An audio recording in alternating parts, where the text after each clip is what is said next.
And now we're at the point where like, okay, our goal right now, our first goal is 20 doors. How do we get to 20 doors? Got And it. it can't just be keep putting, 20, 25% down on the property. At some point, we're gonna run out of money. So we're like, let's Yep. look into, doing some fixer uppers, doing some flips to kind of like just give us some more lump sum of cash coming into the bank. And then also do a couple of burr homes. So to do better in their business, but I also have to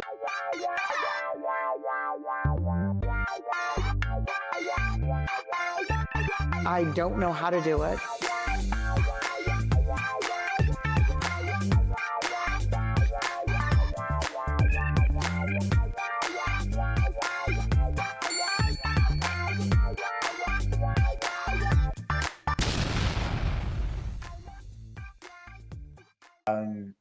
So as we go, now we're up to say right now, okay. We're at your current messaging. And so what are you doing now? Where are you buying? How many doors do you have? What's the situation right now? all right. So right now we have 8 doors, all Section 8 occupied. Okay. And we purchased all of those just through us W-2 income. I bought one of the properties with a self-directed IRA. So I heard a podcast, hey, you can use your 401k to buy a house. I had some money in my 401k. Didn't want to keep it like put it in the stock market, wanted to put it in real estate. So I did that. And now we're at the point where like, okay, our goal right now, our first goal is 20 doors. How do we get to 20 doors? Got And it. it can't just be keep putting 20, 25% down on the property. At some point, we're gonna run out of money. So we're like, let's look into doing some fixer uppers, doing some flips to kind of like just give us some more lump sum of cash coming into the bank, and then also do a couple of burr homes. So I talked to you kind of before this call. We're supposed to meet on Monday. Between Monday and Wednesday, we actually just went on the contract on this house that we're looking to burr. The house is like 39,000 as of right now. It looks to only need about 15,000 in rehab, and the ARV is around $120,000. So that's not bad. Again, we want to do an official inspection. We kind of have someone go out, and those are the numbers, but we want to get a full inspection to make sure. But that's the plan. Just to we'll get our money back plus some, and to kind of just keep repeating that over and over again. But if we do find a couple of flips, that will allow us to use that money and go, reinvest into buying. So one thing I'm always skeptical of is when people say, "Oh yeah, it only needs about 15,000 worth, $10,000 to $15,000 worth of work." Yeah, I'm sorry, but unless it's literally a cosmetic where it doesn't need a kitchen, okay, where you just it's just a clean up carpet paint and that's about it. It's going to need a little bit more. So if it's truly just a carpet paint, then you're probably looking at 10 to 15. That's fine. But a lot of things always come up. And I tell people, I was like, you got to leave more room there because there's contingencies. There's, especially in Detroit, your furnace might be gone. You gotta get a new furnace. That's $5,000 right there, Yeah. So depending on what deals you like, I mean, I'm sure you can get a hookup from somebody for a couple grand, but you never know. So, agreed. Colleen asks, any experience with land contracts or seller financing deals? Yeah, definitely. So when I was working with my brother, that was actually one of the first experiences I had with land contracts. So we had purchased the house outright for dirt cheap, and his friend kind of, rehabbed it to the point where it was rent ready. And we wanted to sell it. The person that moved in would say, hey, I want to buy this house, but can we do no land contract? So, she was paying on it monthly, paying towards, what the terms were. And she eventually was like, hey, I need to move out of here. I can't afford to buy the house. So I didn't know what that meant. So I called my brother, I was like, hey, what does this mean? He's like, well, it's actually not a bad thing for us because we get to keep the money that already came in. Plus we get the house back. So we can either sell the house or we can find somebody else and do a land contract again. So I was like, this is pretty cool. We should look into this. So, now where I am now trying to scale, I'm myself looking to go buy homes that I can buy for land contract, put a little bit down payment and just pay on it Yep. monthly, they're a little bit harder to come by. And then just trying to figure out terms that are favorable yet reasonable for the seller as well. But that's a Okay. great way to scale as well with, coming out a pocket as, least amount as possible. Oh, most definitely. So that was kind of my next part. Did you, with every property, did you get a loan on it or mortgage? Or did you have to buy some cash, fix it up a little bit, and then say burr it out, So with one of my homes, I used my 401k and bought that cash. But with Okay. all of our other doors, it was straight conventional loan, 20% down. Okay. So you weren't doing getting too many wholesale deals. It was mainly all on market then, right? Yeah, the wholesalers scare me, man. I think you're a wholesaler as well, right? Like, I am. That's why I asked that. yeah, you So guys are a little optimistic with the rehab costs and the ARV. So I'm getting into it now, but I have some people that are a little bit more knowledgeable than I am to kind of say Yep. hey, it's actually what it needs. So I'm dabbling into buying some properties off markets, also less competition. You can kind of haggle a little bit on the pricing. So I'm getting there. I've been scared for the last few years with working with wholesalers. This hurts my So don't be scared, but also don't take the ARV or specific things. ARV, what a wholesaler says ARV, always do your own homework. Yeah. Okay. Don't count on what they say. All right. Especially in Detroit. The next thing is the renovation costs. All right. Always do your own homework on that as well. You got to do enough due diligence to make sure that you are confident about those numbers. Yeah. And then another thing is that most wholesalers keep in mind when you're on a wholesale deal, more likely you're paying both sides of the closing costs. Mm-hmm. Yep. Okay. People don't realize that, and then they get upset at the closing table. And it's like, no, it states in the contract. Or they'll get upset just before they sign the contract when they see it there. And it's like 90% of wholesale deals are that way. Yep. Yep. Okay. Yep. So that's one thing. But when you do a wholesale deal, it's got to be cash or hard money. Yeah. Or private money. Yeah. So luckily for me, I work with a mortgage broker who has different loan products that include conventional, hard money, etc. So we have everything teed up. So we have the team ready, contract, awesome. The loan products, so everything's ready. It's just pressing that button saying, hey, this is a deal. We're going to go forward with it. Let's go forward. So most definitely.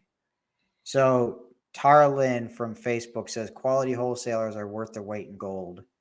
They really are. And how you can know a quality wholesaler, I'm going to be honest, is when you come back and you fight back, say, hey, this is what I see the ARV is. This is what I see. Them, when they fight with you and say, well, no, it's not.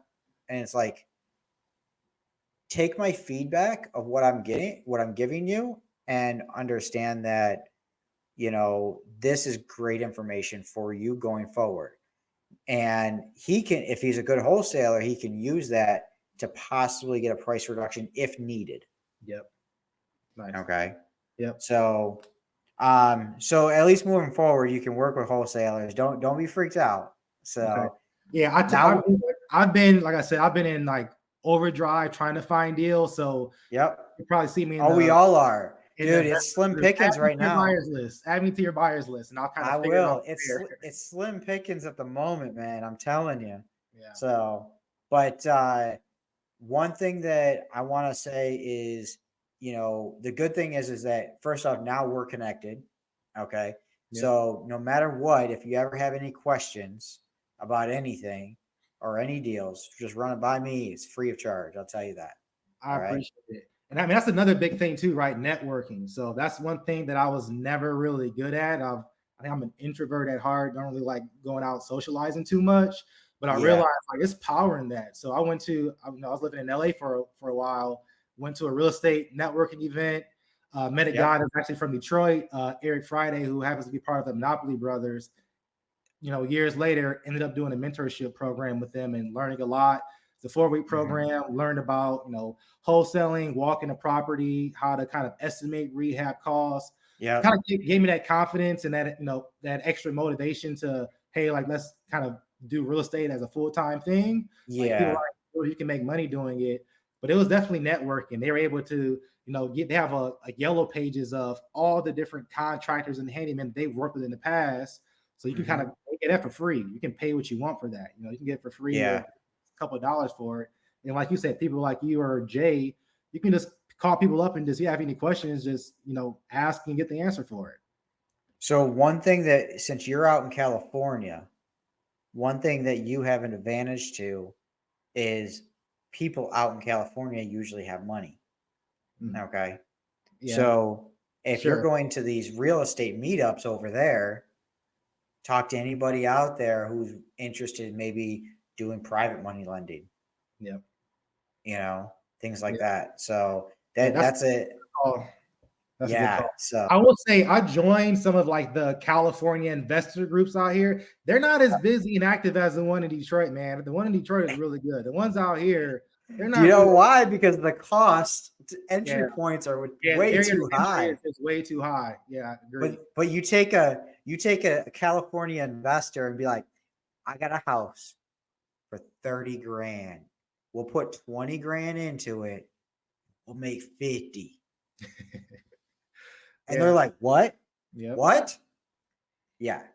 So, and we do that multiple times, so now obviously you gotta, clean it up. You gotta smooth. It's just networking, Definitely. but so tell me, how is it living in California and then doing your investments here in Detroit? So how does that work out? What's your daily schedule? Because you still work your 9 to 5, right? So as of January, I actually, went through a wave of layoffs. So I'm a real estate investor full time now. But still, like as a, my own like, managing my own properties, you're on call 24/7. So my day starts when my phone goes off. So I learned like the do not disturb feature on my iPhone. So I kind of set that to give myself a little bit more peace of mind. Yep. But my day can start. I mean, I'll give you an example. This past Thanksgiving, I was with my family and it's 7 o'clock in the morning and I get a call from my grandmother saying, hey, you need to call officer so and so, something's going on one of your properties. It's 7 o'clock in the morning, so my brain is still like waking up, like, why is my grandmother calling me from Michigan?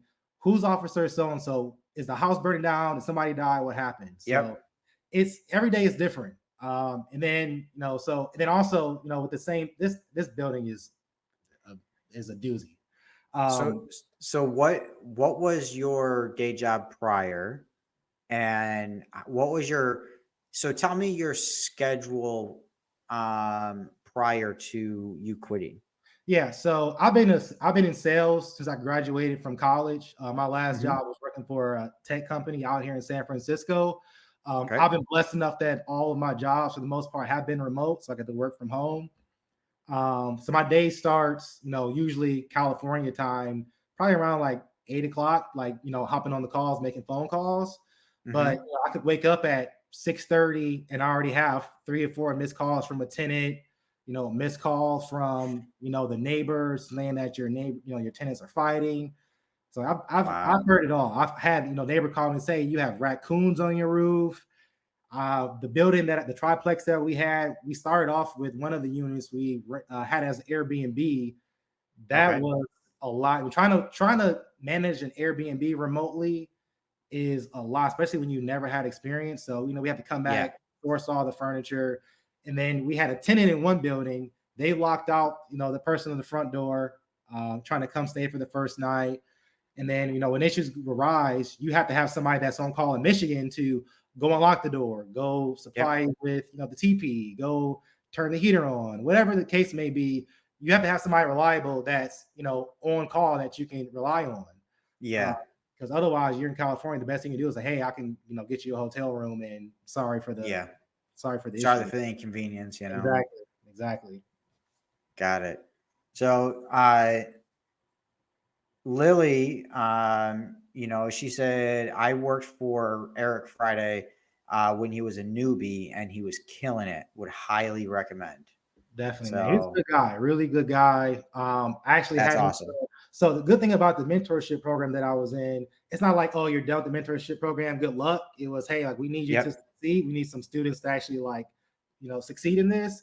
So now that I'm doing, trying to do some fixer uppers, I need someone to go walk the property, confirm that my rehab cost is what it is. And also if you can comment for me, great. So he's been able to Mhm. go walk the properties for me and say, hey, this is a good deal. Hey, this is a bad deal. So I Yep. really appreciate him for that. So again, it's all about networking and just kind of building that team. Now, have you thought about doing any properties in California? No, I feel like California, it's like the appreciation game, definitely not for cash flow. Yep. I dabbled in wholesale a little bit. I No, was I'm talking about flipping. Just talking specifically just flipping no, because there's no cash flow there. So yeah, not really, man. I think maybe once I get to my goal of hitting 20 doors first, maybe yep. I'll consider it. But yeah, it's What's your average cash flow on in each door? about $400 each door. We have some that are Okay. higher, but the average pans out to about $400.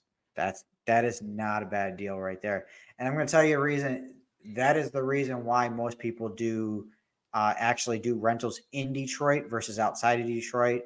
Because sometimes outside of Detroit, you're only getting $100 to $200 a door. Yeah. You know, so now are most of your properties duplexes, triplexes, things like that, or do you have any single family? So we have 3 single families and 2 multifamilies. So a triplex, a duplex, and then 3 single families. Mm-hmm. Moving forward, I'll probably will only focus on single families, just a little easier to rent out to Section Yep. 8 tenants. Just, they have, 3+ bedroom voucher. They don't want to have someone upstairs or downstairs. They want their own, backyard, kids can go outside, etc.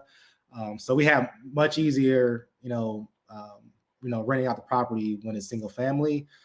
Yep. It just sounds good when you you have one building, you have one roof. If something goes wrong, it's under that one roof, you have 2 or 3 income coming in. But Mm-hmm.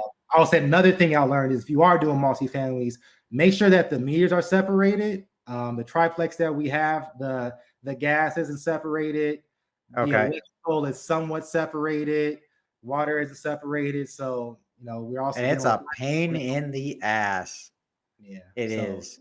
we're thinking about converting it to make everybody have their own meter, but that that's a lot of money up front. So with our Uh-huh. Section 8 that's moving in, we're like, hey, we'll just cover the cost of all utilities and hopefully get more rent for it.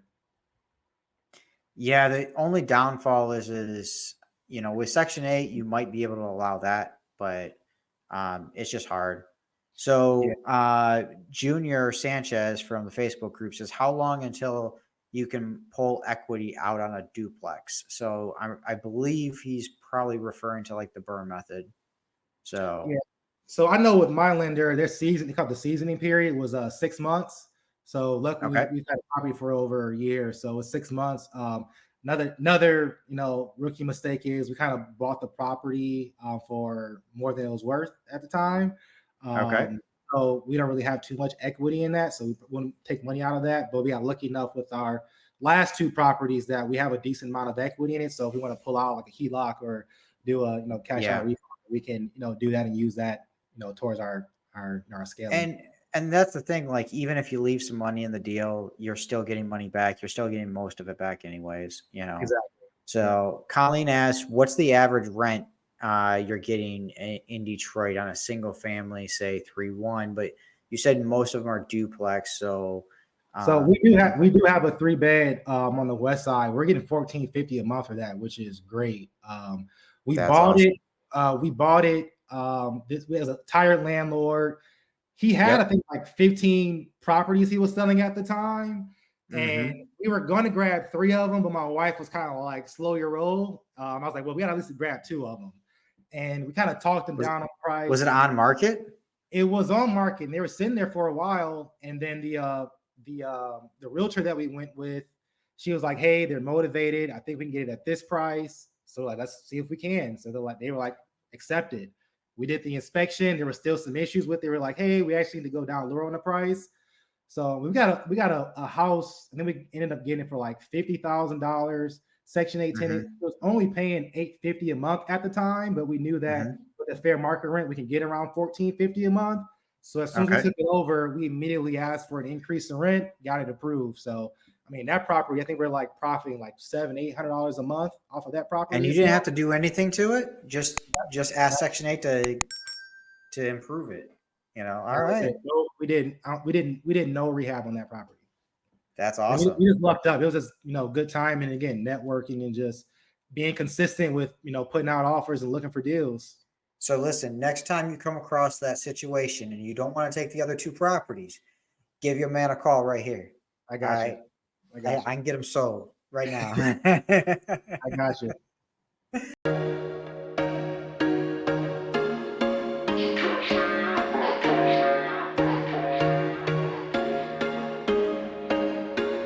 There was once a day that I would pray for you. I'd go and misbehave just so you'd notice too. Sneaking looks up and down from across the room. And damn, what a hell of a view.